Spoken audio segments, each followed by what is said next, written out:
Showcase he would use to sell McDonald's franchises to the rest of the country. For each franchise he sold, he would collect 1.9% of the operator's gross sales. From that, he would give Dick and Mac half of 1%. Kroc sold 18 franchises his first year in business, but he was shocked to learn that he was barely earning enough to cover his expenses. He was so anxious to get into the business with the McDonald brothers. He basically gave them a deal they couldn't refuse.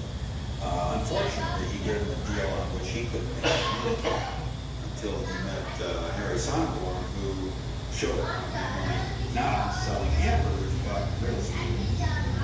Sonneborn was the financial genius behind early McDonald's. Under his plan, he set up a separate corporation that would purchase or lease the land on which all McDonald's restaurants would be located.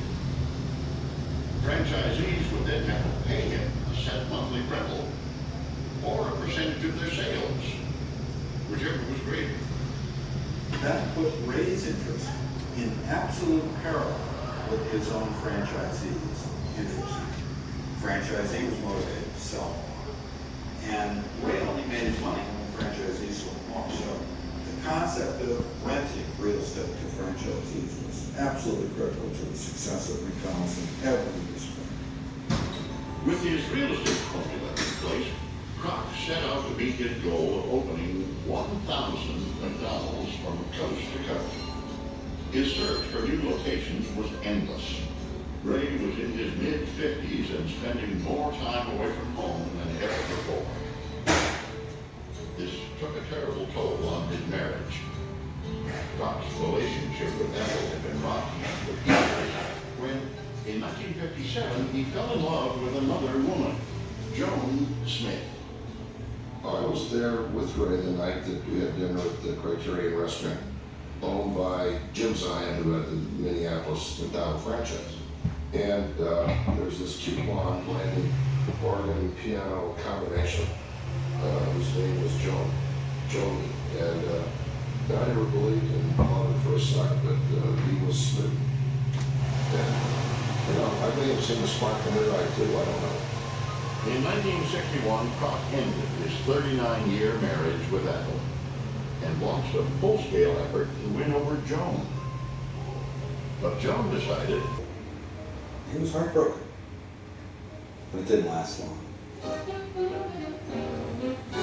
1 year later, Ray moved to California and met a woman named Jane Dobbins Green. After just 2 weeks of dating, he married her. He later admitted that he married Jane out of convenience and that his heart was still with Joan. But Kroc's first love was always McDonald's. From 1958 to 1961, he opened over 200 new restaurants and showed no signs of slowing. Ray and his staff would scout new locations by flying over communities in the company plane looking for church steeples. Ray believed that where there were churches, there were good American families. And that's who he wanted as customers. That becomes his method for locating his restaurants very early on. Just very gutsy, very intuitive. Now forget the scientific and the quantitative studies, just very intuitive. And once Kroc has that restaurant there, he tells the franchisee, this is how you need to operate. This is the McDonald's system that you're franchising.